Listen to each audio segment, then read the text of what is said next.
이 잠언은 인생을 잘 관찰하고 나서 그 인생의 지혜가 이렇다 하는 것을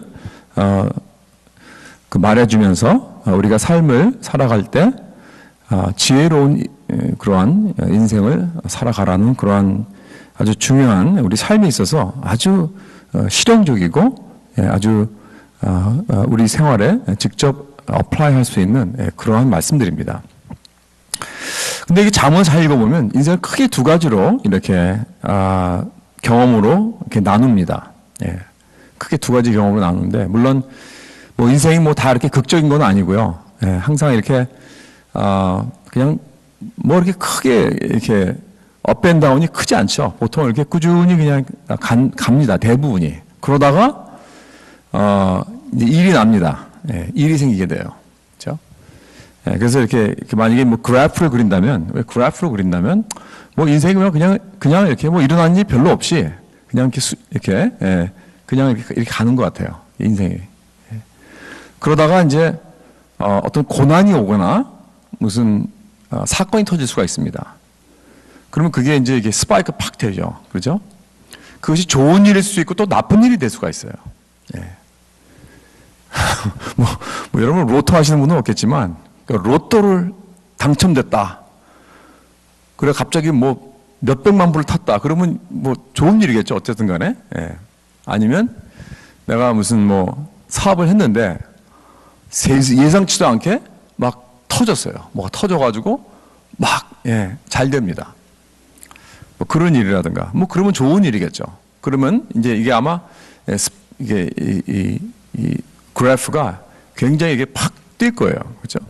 뭐 그렇게 생각할 수 있겠죠. 그래서 이제 그 잠언을 쭉 읽어보면 이제 그러한 이제 그 두 가지 경험이 있습니다.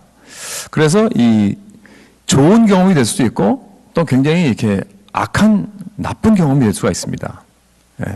이 두 가지 경험을 겪는 사람들은 영적으로 그 위험을 당하고 있다 라고 볼 수 있습니다. 그러한 경험을 하게 되면 영적으로 위험을 당할 수 있습니다. 그러나 또한 동시에 이것을 우리가 어떻게 반응하느냐에 달려 있어서 그것은 참 좋은 또 영적 도약을 할 수 있는 좋은 기회다. 이렇게 보는 거죠. 그래서 그 우리나라 말에도 그 위기라는 것이 있습니다. 위기라는 그 단어가 위험과 기회가 이렇게 줄임말 아닙니까? 위험과 기회. 그러니까 크라이시스가 위기인데 어떤 크라이시스를 당할 때 그것은 위험하지만 또한 동시에 또 좋은 기회가 된다. 그런 의미죠. 그다음 이 두 가지 테스트가 무엇일까요? 자, 한번 여기 보겠습니다. 이게 잠언 이 3장은 우리가 정말 잘 아는 이 암송 구절에 잠겨 있죠. 잠언 3장 5절부터 6절. 너는 마음을 다하여 여호와를 신뢰하고 내 명철을 의지하지 말라. 너는 범사의 그를 인정하라. 그리하면 내 길을 지도하시리라. 라는 아주 참 유명하고 우리가 많은 경우 여러분들 제자 훈련 하신 분들은 아마 다 그 암송을 하신 그런 구절일 것입니다. 그렇죠? 이게 지혜라는 거예요. 내가 어디로 가야 될지, 어떤 길을 선택해야 될지. 인생이라는 것은 항상 가다가 이렇게 그 지름길에 놓여 있습니다. 지름길이라고 그러나요? 갈래길, 죄송합니다. 갈래길. 이게 딱, 갈림길? 갈림길. 영어로 말하면, fork in the road. fork 있죠, fork. fork가 이렇게 생겼죠. 뭐 보통 요즘 이렇게 생겼는데, 옛날에 이렇게 생겼는데, 딱 두 개로 갈라져요. 그럼 여기서 내가 딱 이 가운데서 어디로 가야 될지, 오른쪽으로 갈까, 왼쪽으로 갈까, 이런 일들이 생기는 거예요. 그렇죠? 그런 갈림길이 있단 말이에요. 그래서 여기서 결정을 해야 하는 그 지혜가 필요합니다. 우리는. 그래서 내가 그냥 있어야 되나, 내가 가야 하나. Should I stay or should I go? 어떤 잡을 택해야 될까? 어떤 길로 가야 될까? 심지어는 아주 그냥 그 사소한 일도 점심에 내가 햄버거를 먹을까 아니면 샐러드를 먹을까? 이것도 결정을 해야 됩니다. 그것도 작은 결정이지만 사실 그 결정이에요. 뭐 간단하게 집에서 싸온 샌드위치를 먹을까 아니면 밖에 나가서 좀 맛있는 비싸지만 맛있는 음식을 사 먹을까? 뭐 이것도 결정해야 됩니다. 지난번에 지난주에 제 친구 목사님 만났는데 그분 저와 나이가 동갑인데 이분이 당뇨병으로 이제 약을 먹고 있습니다. 그런데 그것뿐만이 아니에요. 하이 콜레스테롤로 약을 먹고 있어요. 또 고혈압으로 약을 먹고 있습니다. 그러니까 완전히 정말 또 얼마 전에는 그 마일드 하트어택까지 당해가지고 이머전시에 다녀왔습니다. 그래서 시한폭탄이라고 하더라고요. 그러니까 언제 어떻게 데려갈지 모르는 그런 사람입니다. 근데 저도 40대 초반부터 사실은 콜레스테롤도 보롤라인이었고 고혈압도 보롤라인이었어요. 그런데 만약에 지금까지 음식 조절과 운동을 안 하고 다녔다면 아마도 나도 그 친구 목사 모양 뭐 별의별 약을 다 먹고 있었을 것입니다 아마. 그러니까 그 먹는 것도 이렇게 그때그때 뭐 아무것도 아니지만 잘 선택을 해야 되는 거예요. 그래야 또 이렇게 근데 사실 뭐 제가 선택해서 이렇게 건강한 거 아니고요. 하나님의 은혜입니다. 은혜. 하나님의 은혜입니다. 잘 들으세요. 내가 뭐 잘나서 내가 여태까지 여기 온 게 아니고 하나님의 은혜라는 것. 그러나 지혜롭게 먹는 것을 잘 선택하는 것도 도움이 되는 것이죠. 이렇게 인생의 갈래길이 많이 있습니다. 이럴 때 하나님의 지혜로 그 인도를 받아야 우리는 지혜로운 삶을 살 수 있다는 것입니다. 자, 오늘 여기 잠언 3장 이제 본문에 9절부터 12절의 본문을 보면 두 가지 시츄에이션이 나와 있습니다. 그렇죠? 보니까 고의적으로 같이 묶어 놓은 것 같아요. 9절과 10절은 인생의 풍년을 맞아서 지금 재산이 늘었습니다. 그리고 여기에 뭐라 그랬냐면 내 재물과 소산물의 처음 익은 열매로 여호와를 공경하라 그랬습니다. Honor the Lord with your wealth, with first fruits of your crop. 그러니까 지금 이 사람은 지금 막 풍년이 났어요. 지금 막 돈이 막 들어오고 있습니다. 재산이 많아졌습니다. 그런 참 좋은 일을 당했어요. 이 사람은. 그렇죠? 그러니까 뭐라 그러시냐면 하나님께서 내 소삼의 처음 익은 열매로 여호와를 공경하라 그럽니다. 자, 그러면은 10절에 보니까 어떻게 된다고요? 그리하면 내 창고가 가득히 차고 내 포도즙 틀에 새 포도즙이 넘치리라. 할렐루야. 듣기 좋은 말씀이죠? 별로 이렇게 할렐루야를 안 하시는 거 보니까 별로 이렇게 듣기 안 좋으세요? 이렇게 하나님께서 축복해 주시다 그러는데 감사해야 될 텐데 참 우리 성도님들은 수준이 높으셔가지고 그런 거 갖고는 그렇죠? 그런 거 갖고는 별로 이렇게 물질적인 축복은 별로 이렇게 관심이 없으신 것 같아요. 그런데 다음에 나오는 말씀이 무엇인가? 완전히 다른 말씀이 나옵니다. 여기서 11절에 보니까 내 아들아 여호와의 징계를 경히 여기지 말라. 그 꾸지람을 싫어하지 말라. 그러니까 왜 징계에 대한 말씀이 갑자기 나오는가? 완전히 찬물 끼얹듯 그런 정말 이렇게 잘 나가다가 참 이렇게 어려운 말을 주십니다. 그 징계의 의미는 무엇인가? 징계라는 것은 고통입니다. 그렇죠? 우리가 원치 않습니다. 그러나 필요한 것이죠. 우리 자녀들에게 징계를 할 때 뭐 우리 육체적인 고통도 줄 수 있지만 또 여러 가지 프리빌리지를 테이크어웨이 하잖아요. 그래서 그 아이들에겐 뭐 고통스러운 것들, 뭐 꼭 때리지 않는다 할지라도 그 아이들이 나가서 놀고 싶을 때 못 나가게 하고 방에 틀어박게 하고 뭐 이런 것도 하나의 징계 아닙니까? 그 우리 아이들이 고등학교 때 잘못하면 셀폰 서비스를 꺼버립니다. 전. 근데 그거는 진짜 죽기보다 싫어하더라고요. 그렇게 고통스럽게 할 수 없어요. 셀폰을 못 쓰니까 완전히 미치더라고요, 완전히. 근데 왜 이런 것이 우리 자녀들에게 필요한 것인가? 왜죠? 왜냐하면 우리는 뭐라 그랬습니까, 여기? 11절에. 사랑하시니까. 하나님은 사랑하신 자를 징계하신다 그랬잖아요. 그렇죠? 그래서 징계하시는 그 목적은 그 아들을 기뻐하는 자녀를 기뻐하는 아비가 징계하듯 그러니까 사랑하는 자에게 주시는 고통이라는 것입니다. 그렇다면 여기 9절서부터 12절까지 말씀의 핵심은 무엇이냐면 내가 누구이든 내가 어떠한 사람이든 내가 아무리 하나님과 가까이 있는 사람이라 할지라도 아니면 아닐지라도 우리 모두는 풍년과 흉년을 다 겪을 수 있고 경험을 하게 되는 것입니다. 성공도 하고 실패도 하고 행복할 때도 있고 또 고통스러울 때도 있다는 것입니다. 이것이 인생이라는 것입니다. 그래서 영어에도 그런 말이 있습니다. When it rains, it pours. 정말 비가 올 때는 정말 폭포같이 온다. 그런 말이 있습니다. 아니면 it's feast or famine. 그런 말이 있습니다. 아주 잘 되든지 아니면 아예 그냥 막 기근이든지. 참 이런 인생에 이러한 말들이 있죠.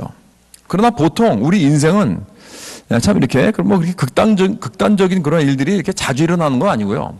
이렇게 잔잔히 가다가 이러한 일들이 이렇게 일어날 수 있다는 것입니다. 그런데 우리가 기억해야 될 것은 갑자기 극단적으로 성공하고 잘 될 때가 있습니다. 이때 이것은 영적으로 위험하다는 것을 우리가 꼭 기억해야 됩니다. 그리고 또 반대로 극단적으로 갑자기 고난을 당할 때가 있습니다. 이것도 사실 영적으로 위험한 것입니다. 왜냐하면 인생이 그냥 잔잔하게만 가면은 그 마음속에 그 내적으로 그 사람이 어떤 것이 있는지 모릅니다. 무엇이 자리 잡고 있는지 그 마음속에. 그러니까 이 두 가지 극단적인 그러한 일들이 해프닝이 일어나는 것은 사실은 그 마음속에 무엇이 자리 잡고 있는가 하는 것을 보여주는 것입니다. 그걸 나타내는 거예요. 그래서 이런 두 극적인 경험에서 내가 전혀 몰랐던 그 나쁜 속마음이 자리 잡고 있는 것을 발견하게 되는 거예요. 많은 경우에. 내가 그런 것이 있는지 몰랐다. 그런 생각을 하죠. 내가 왜 이렇게 행동을 하지? 아니면 다른 사람이 보더라도 저 사람이 아닌 줄 알았는데 왜 이렇게 저렇게 하지? 그러니까 사람들은 모르는 겁니다. 보통 일반적으로 이렇게 잔잔하게 삶을 살다 보면요, 그 속에 무엇이 들어가 있는지 몰라요. 그리고 완전히 부인하고 나는 저렇게 안 해. 나는 항상 굉장히 자신만만하게 생각을 할 수도 있습니다. 부인하고 살 수 있습니다. 그러나 내가 아주 잘 되거나 아니 완전히 쫄딱 망해서 고난을 겪을 때 그제서야 그 속에 있는 것들이 드러나게 된다는 것입니다. 여러분, 만약에 혹시 여러분 살다가 이러한 일이 생길 때, 나에게 어떤 이런 일을 당할 때, 내가 잘 되든지 아니면 잘 안 되든지 이런 일을 당할 때 내 진짜가 드러나게 됩니다. 그럴 때 여러분 놀라지 마십시오. 놀라지 마십시오. 우리는 어차피 악한 죄인이기 때문에 이러한 데스퍼레이트한 그런 처지에 있을 때 완전히 기대하지 않는 그러한 짓을 하거나 행동을 하는 것은 사실은 굉장히 일반적인 것입니다. 당연하다고는 말하지 않겠지만 굉장히 그것이 자주 일어나는 일입니다. 그래서 그걸 너무 놀라지 말아야 돼요. 그게 중요한 게 아니에요. 그런 일들은 다 일어날 수 있습니다. 그렇죠? 그리고 나에 대한 어떤 내가 이런 사람이었는가 하고 굉장히 놀라고, 아니면 어떤 사람이 이런 행동을 할 때 굉장히 놀라고 그럴 수가 있는데 그게 중요한 게 아니에요. 그런 일이 나타나는 것이 중요한 게 아닙니다. 중요한 건 뭐냐면 그 다음이 중요한 거예요. 내가 그걸 어떻게 반응할 것인가, 여기에 대해서. 여기서 내가 참 지혜로운 사람이 되느냐 아니면 어리석은 사람이 되느냐, 여기에서 달려있는 겁니다.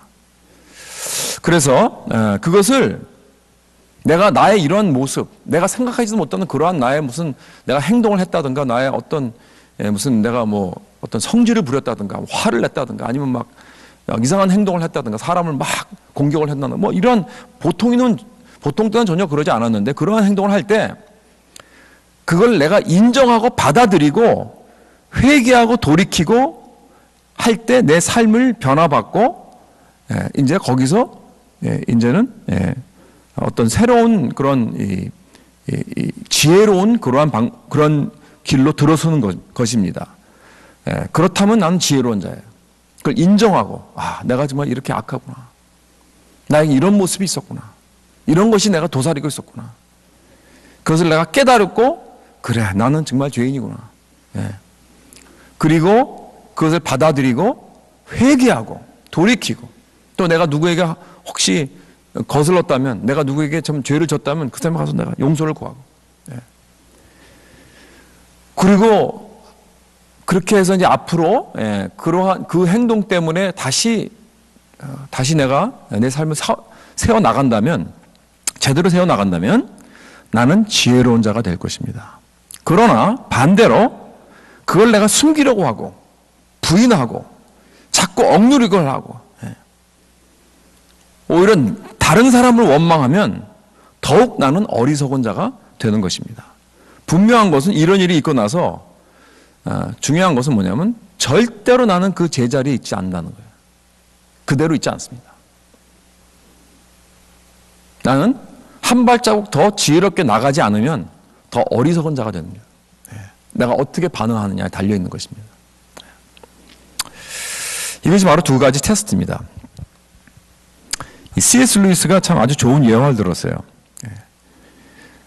우리가 사는 집에는 지하실이 없죠. 지하실이 없지만 제가 그 콜로라도에 살 때는 그 지하실이, 콜로라도에는 그 집들이 다 지하실이 있었습니다. full basement이 있든지 아니면 half basement, 다 지하실이 있어요. 그래서 한국에서도 지하실이 있었죠. 한국에 사실 때도. 그렇죠? 집에. 근데 이제 지하실에 쥐가 있는지 알려면 어떻게 해야 됩니까? 쥐가 있는지 아닌지 물론 다른 여러 가지 방법이 있지만 예를 들어서 그냥 예를 드는 거니까 그냥 이렇게 들으세요. 지하실에 쥐가 있는지 그걸 알려면 내가 그냥 큰 소리 떵떵거리면서 막 문을 갖다가 팍 텅텅텅텅 그러면서 층계를 갖다가 쿵쿵쿵 하고 내려가면서 불을 탁 켜면 쥐를 볼 수 있을까요? 없을까요? 없죠. 다 도망가니까. 근데 C.S. 루이스가 그랬어요. 만약에 쥐가 진짜 있는지 없는지 알려면 덮쳐야 된다는 거예요. 덮쳐야 된다. 원래 조용히 밤에 살살 내려가서 갑자기 불을 딱 켜고 꽝! 지하실로 점프하면 그때 어떻게 돼요? 쥐들이 있으면 막 도망가겠죠. 그래야 내가 정말 내 지하실에 쥐가 있는지 없는지 알게 된다. 그런 말을 했어요. 마찬가지로 이런 풍년과 흉년, 성공과 실패, 이런 행복과 고난, 이런 것들은 다시 말해서 내 마음속에 갑자기 점프해서 들이닥치는 거라는 거예요. 그럴 때 내 마음속에 있는 몰랐던 쥐들을 볼 수 있다는 거예요. 아니면 몰랐던 죄를 내가 발견한다는 거예요. 쥐하고 죄 비슷한 것 같아요. 그렇죠? 쥐를 잡아야 돼요. 죄를 잡으려면.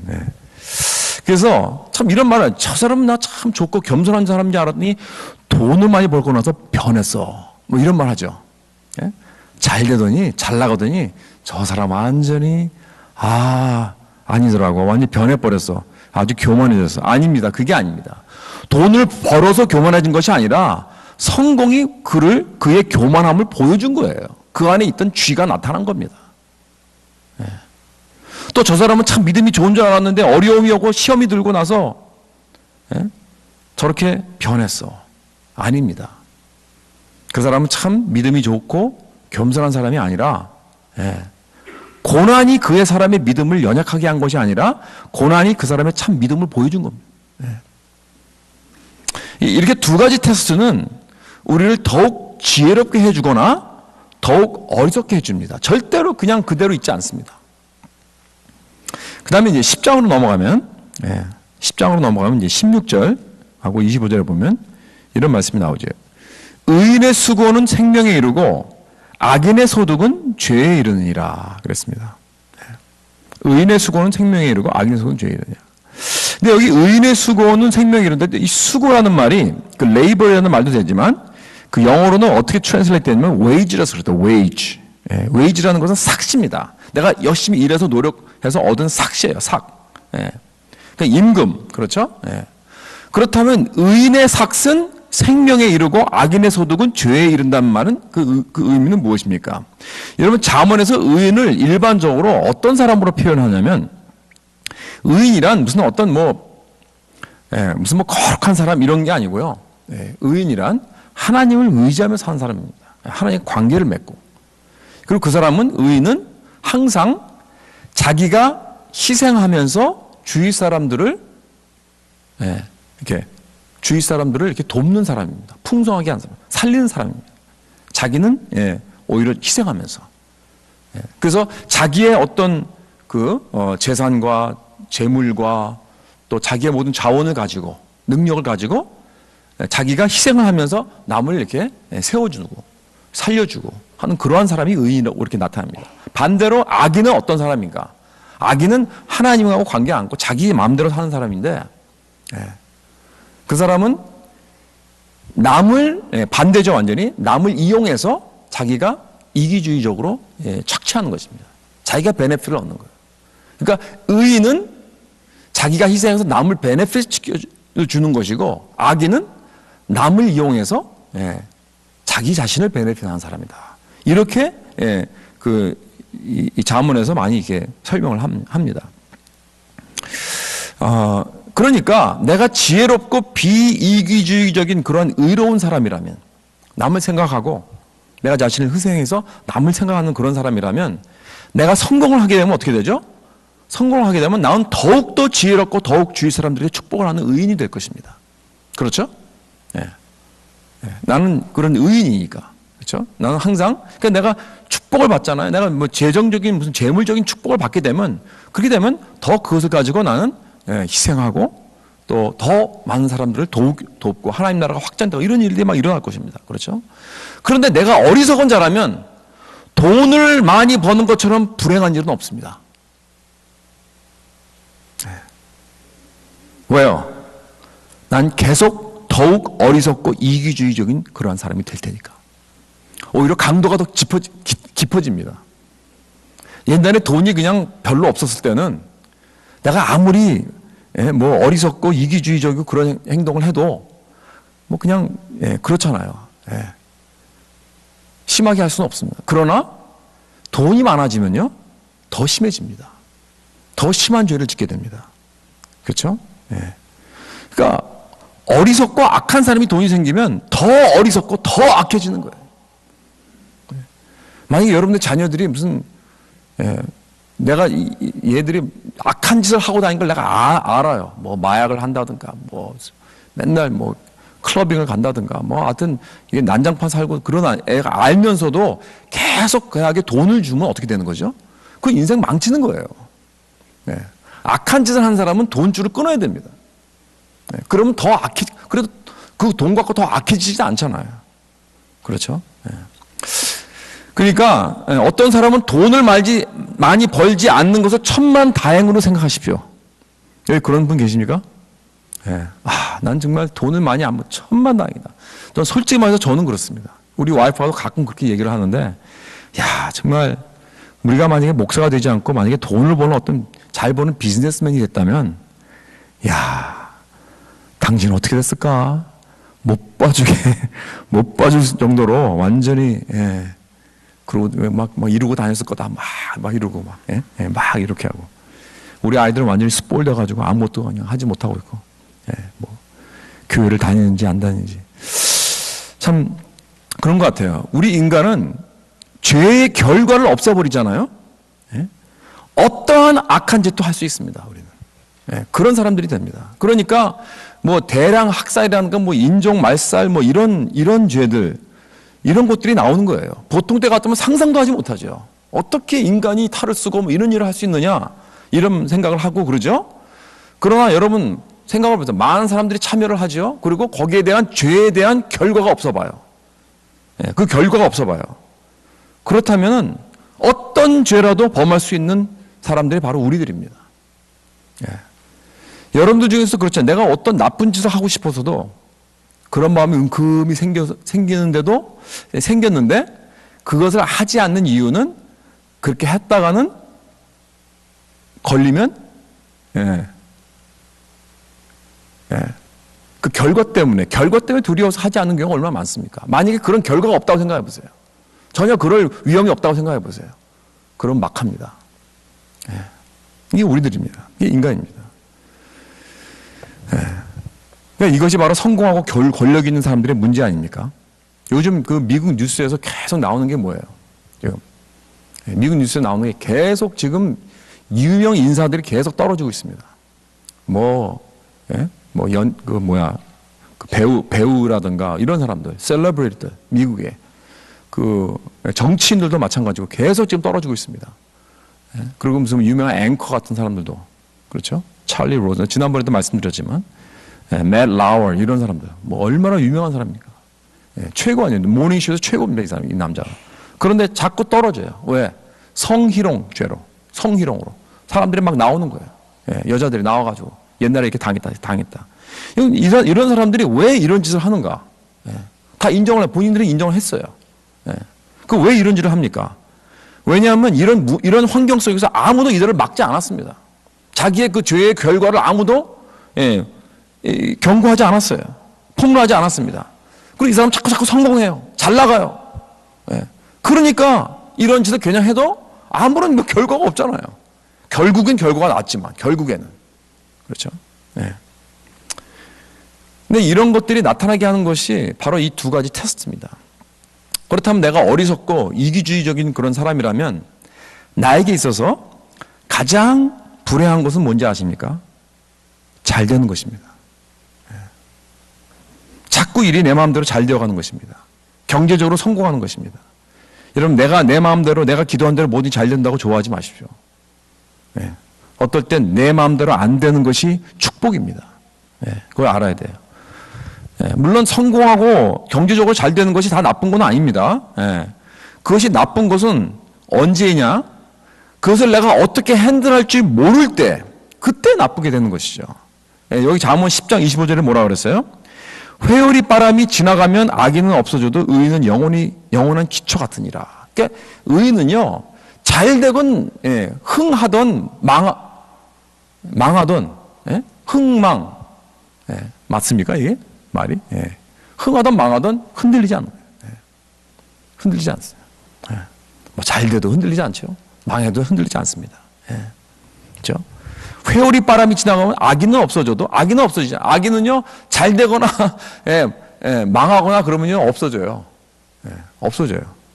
그러나 의인은 그렇지 않다는 거예요. 그렇죠? 인생의 역경이 올 때,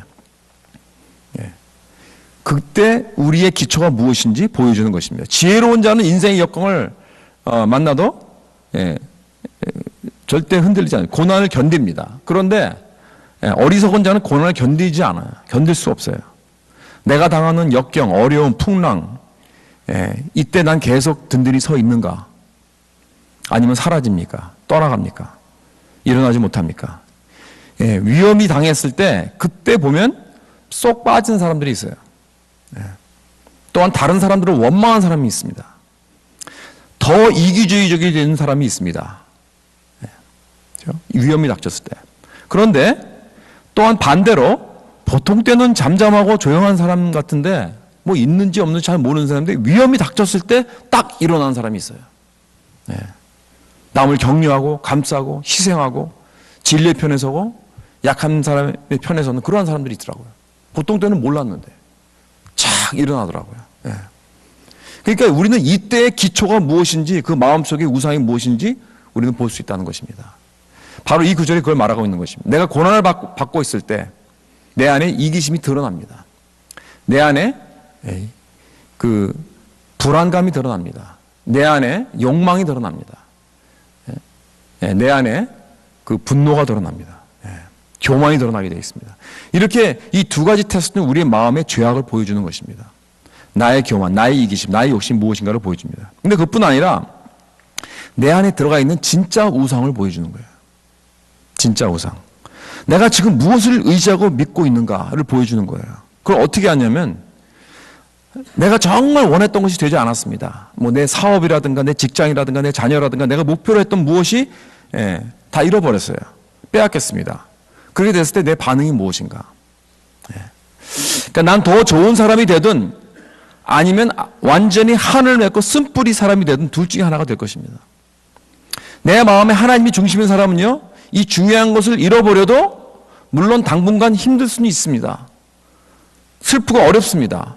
그러나 나중에 더욱 결국 하나님을 의지하고 더욱 지혜로운 자가 됩니다. 의인은. 그러나 그 마음에 그것이 우상이었던 사람은 그 우상을 잃어버리면 리커버를 하지 못합니다. 마음에 쓴뿌리가 생기고 사람이 이상하게 변해버립니다. 더 불안감이 강해지는 거예요. 말은 하나님을 믿는다고 합니다. 그런데 하나님과 관계를 맺지 못해요. 어려움이 오면은 그냥 안절부절합니다. 늘 의심합니다. 늘 상처받습니다. 그러니까 늘 흔들리는 삶을 사는 거예요.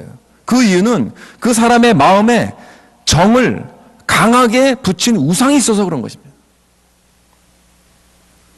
만약에 여러분, 내가 이러한 우상이 있다면, 우리 모두가 다 이러한 우상이 도사리고 있습니다. 있을 수도 있고요, 또한 도사리고 있을 수 있습니다. 항상 그래서 우리는 내 자신을 뭐 절대 나는 그런 게 없다라고 그렇게 결정지지 마십시오. 의심을 할 수 있어야 돼요, 내 마음에. 우리가 하나님은 절대 의심하지 않지만 내 마음 속에 있는, 자리 잡고 있는 것은 의심할 수 있어야 됩니다. 그래서 이러한 우상이 있다면 여러분, 우리는 두 가지로 반응할 수 있습니다. 첫째로 하나는 인정하는 것입니다. 인정해. 내가 부인하잖아요. 아닙니다, 나 그런 없습니다. 그러면요, 그 사람은 어리석은 사람이에요. 계속 여기서 자문에서 말하는 게 그거 아니에요. 누가 어리석은 사람입니까? 나는 지혜로운 사람이다 라고 말하는 사람이 어리석은 사람이라는 거 아니에요. 계속 나오는 게 그 말씀 아닙니까? 그러니까 내가 정말 내 마음속에 우상이 도사리가 있구나. 자리 잡고 있지 않으면 도사리고 있다는 거예요. 그걸 인정하는 것입니다. 예수님 말고 지금 다른 것에 완전히 내가 매도되어 있구나 하는 것을 인정해야 됩니다. 그렇죠? 그래야 그것에서 지혜롭게 돌이킬 수 있다는 거예요. 그 다음에 다른 반응은 뭐냐면 자꾸 다른 사람이나 주위 환경을 원망하고 블레임하게 되면 계속 나는 의심하게 되고 내 자신을 속이고 현실을 부인하는 자기 망상증에 걸린 사람과 살아가게 되는 거예요. 이게 어리석은 자의 모습이죠. 부인합니다. 나는 아니라는 거예요. 나는 괜찮다. 문제는 다른 사람들이고 문제는 환경이다. 그렇게 완전히 자기 망상증에 사는 거예요. 계속 의심하고요. 자기 자신을 속이는 것이죠. 이게 어리석은 자의 모습입니다. 여러분, 역경은 우리 마음속에 무엇이 있는 것을 보여준다고 그랬죠. 여러분, 지금 역경을 만나고 있는 사람들이 계십니까? 지금 나에게 뭐라고 계속해서 말해주고 있습니까? 여러분, 지금 뭐라고 나에게 소리를 지르고 있습니까? 다른 게 아닙니다. 인정하라는 것입니다. 인정하라. 내 우상이 무엇인지 알라고 말해주고 있는 거예요. 부인하지 마십시오. 여러분, 모든 인간의 마음에는 하나님만이 채울 수 있는 그런 공허함이 있습니다. 근데 그걸 다른 거로 지금 채우고 있나요? 한번 우리 자신을 돌아볼 수 있으면 좋겠습니다. 그럼 결론적으로 우리가 이 테스트를 패스하려면 어떻게 해야 하는가? 이 두 가지 위험에서 빠져나와야 하는데 어떻게 해요? 여러분, 야고보서 1장 9절에 보면 9절과 10절에 보면 이런 말씀이 있습니다. 낮은 형제는 자기의 높음을 자랑하고 부한 자는 자기의 낮아짐을 자랑할지니 있는 그가 푸르의 꽃과 같이 지나감이라. 그런 말씀이 있습니다. 낮은 형제는 자기의 높음을 자랑하고 부한 자는 자기의 낮아짐을 자랑하라. 그랬습니다. 그러니까 우리가 성공을 할 때, 다시 말해서 성공할 때 겸손해야 됩니다. 겸손하라는 거예요. 겸손으로 통해서 우리는 그 위험에서 빠져나가는 것입니다. 둘째로 우리가 고난을 받을 때 그것은 복음을 위한 것이라고 확신하고 그 자리를 지키는 것입니다. 인내하라는 거예요. 도망가지 마세요. 인내하세요. 바로 이게 그 말씀 아닙니까? 이게 간단해서 이 말씀이 낮은 자는 자기 높음을 자랑하고 부자는 자기 낮은 것을 생각하라는 건 이게 뭐냐면 내가 어떤 처지에 있든지 복음을 생각하라는 말씀입니다. 복음을 생각해야 됩니다. 우리가 어떤 처지에 있든지. 즉 낮은 형제는 가난과 고난 속에 있는 그러한 자리입니다. 그런 사람은 그렇게 있을 때 하나님을 원망하지 말고 하나님이 얼마나 나를 사랑하는가를 생각하라는 것입니다. 그걸 자랑하라는 거예요. 거기에다 초점을 맞추라는 것입니다. 또한 부한 자는 누구냐? 성공한 자 아닙니까? 잘 나가는 사람입니다. 그런 자는 교만하게 자기가 마치 내가 이룬 것 모양 자랑하지 말고, 그렇게 생각하지 말고 겸손하게 내가 얼마나 가치 없는 죄인인가를 생각하라는 거예요. 여러분, 이것이 바로 복음의 메시지 아닙니까? 나같이 정말 가치가 없고 얼마나 형편없는 자인데도 불구하고, 여러분, 복음이란 무엇이냐? 내 생각보다 내가 더 악합니다. 내가 생각하는 것보다 나는 더 악한 사람입니다. 더 가치가 없는 그런 사람입니다. 그러나 동시에 그럼에도 불구하고 하나님은 내 생각보다 더 많이 나를 사랑하시는 분입니다. 할렐루야. 내 생각보다 더 나를 그럼에도 불구하고 나를 사랑하시는 분입니다. 이게 복음의 메시지 아닙니까?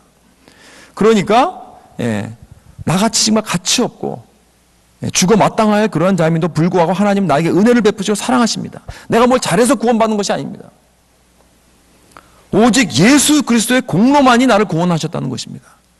그러니까 내가 흠이 많고 부서진 자이지만 하나님은 나를 완전하게 사랑하십니다. 그렇다면 내가 성공을 한다면 나는 복음을 기억해야 됩니다. 그렇죠? 교만하지 않고 겸손하게 되죠. 그렇게 되면. 내가 또 고난 속에 있을 때도 복음을 기억하면 난 절대 좌절하지 않습니다. 복음은 날 높여줍니다. 하나님께서는 얼마나 나를 사랑하시는가 이걸 생각하게 되는 거예요. 그렇다면 여러분 내가 성공해서 돈이 막 들어올 때 잘 나갈 때 조심하십시오. 비상을 막 울려야 됩니다. 경고를 울려야 됩니다. 위험합니다. 사이렌을 울려야 됩니다. 자랑하지 마십시오. 자랑하지 마십시오. 무조건 하나님에게 크레딧을 돌리십시오. 기회가 될 때마다. 그 사람들에게 우리 보면은 모르겠어요. 우리 한국 사람들이 그래서 그런지는 모르겠지만 자랑하는 버릇이 있어요. 그냥 좀만 잘 되면 그냥 여기저기 그냥 자랑해요. 말하는 거 들으면 그러면서 꼭 나중에 네요 다 하나님의 은혜예요. 살짝 집어넣고 실컷 자랑해 놓고서 그러지 마시라는 거예요. 조용히 겸손하십시오. 그리고 혹시 그런 기회가 있다면 다 하나님입니다. 하나님께서 하셨습니다. 아무리 사람들이 나한테 와가지고 아부해도 아무리 내가 잘났다고 생각이 돼도 아무리 내 생각에 내가 많은 걸 이뤘다 할지라도 절대로 자랑하지 마십시오. 내 자신. 오직 예수 그리스도만. 예수 그리스도만 자랑하십시오. 그 다음에 내가 고난을 당할 때, 고난을 당할 때, 어려울 때, 그때는 내가 무엇을 기억하는가? 이것은 하나님의 징계라는 것을 기억해야 됩니다. 징계다. 그렇죠? 11절에 뭐라고 그랬어요? 3장 잠언 3장 11절에 내 아들아 여호와의 징계를 경히 여기지 말라. 그 꾸지람을 싫어하지 말라. 대저 여호와께서 그 사랑하신 자를 징계하시기를 마치 아비가 그 기뻐한 자들을 징계함과 같이 하시니라. 여러분 고난은 하나님의 디자인입니다. 나를 사랑하기 때문에 나를 고쳐주시기 위해 나를 올바로 잡아주시기 위하여 나를 겸손하게 해주시기 위하여 하나님의 사랑을 기억하고 하나님의 사랑을 더욱더 우리는 확신해야 됩니다. 여러분 고난을 당할 때 우리가 가장 기억하고 나아가야 할 것이 하나님의 사랑입니다. 하나님이 나를 사랑하시는구나. 그런데 우리는 그렇지 않죠. 고난을 당할 때 하나님 나를 미워하시는 거 아닌가? 하나님은 나를 떠나가시는 거 아닌가? 왜 이렇게 어려워? 힘들어? 하나님 나를 케어하지 않으니 이렇게 생각이 되는데 아닙니다. 그럴 때 기억하라는 건 하나님이 나를 너무 사랑하시는구나. 여러분 사랑의 징계는 절대로 벌이 아닙니다. 벌 받는다고 생각하지 마십시오. 벌은 이미 다 예수 그리스도께서 십자가에서 다 받으셨습니다. 벌은 우리는 안 받습니다. 더 이상. 여러분 십자가를 믿으시면 절대로 하나님이 나를 벌을 주신다 절대 말하지 마십시오. 그건 모독입니다. 이미 모든 형벌은 다 예수님께서 다 받으셨습니다. 십자가에서. 하나님의 진노가 다 우리에 향한 진노가 다 예수님께로 가셨습니다. 그리고 우리에게 어려움이 있다면 그건 벌이 아니라 징계예요. 징계. 사랑의 징계. 날 사랑하시기 때문에. 그렇다면 이런 고난을 겪고 있는 우리들은 더욱더 하나님의 사랑 속으로 들어가야 됩니다. 그렇다면 우리의 기도도 바뀌어져야 돼요. 하나님 나에게 어려움을 주지 마세요. 나쁜 일이 일어나지 않게 해주세요. 라고 기도하는 것은 날 사랑하지 마세요. 라고 기도하는 것과 다름이 없어요. 대신 우리는 이렇게 기도해야 됩니다. 주님께서 나를 사랑하시니 어떤 고난도 이길 수 있는 능력을 주시고 힘을 주시고 더욱더 주님 사랑 속에 들어가게 해주시옵소서. 더욱더 주님의 사랑을 체험하게 해주시옵소서.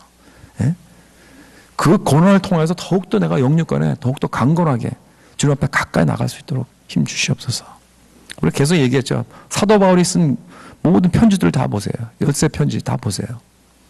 그들이 얼마나 고난을 당하고 있는 그런 교회인지 아십니까? 초대교회. 그런데 그들에게 그 고통을 덜하게 해달라 이런 기도하지 않았습니다. 더욱더 내면적으로 더욱더 축복해 주셔서 더 강하게 해주시고 자 극복해 주시고 힘 주시고 능력 주시옵소서. 그랬지 어디 그 사람들은 지금 맨날 끌려다니고 죽음 앞에서 맨날 놓여있는 그런 사람들이었습니다. 그럼에도 불구하고 그들이 필요한 건 그게 아니에요. 더욱더 주님의 사랑을 체험하고. 그 에베소 처음부터 보세요. 에베소 1장부터 쭉 보세요. 그 하나님의 놀라운 그 경륜과 사랑을 체험하라 그러잖아요.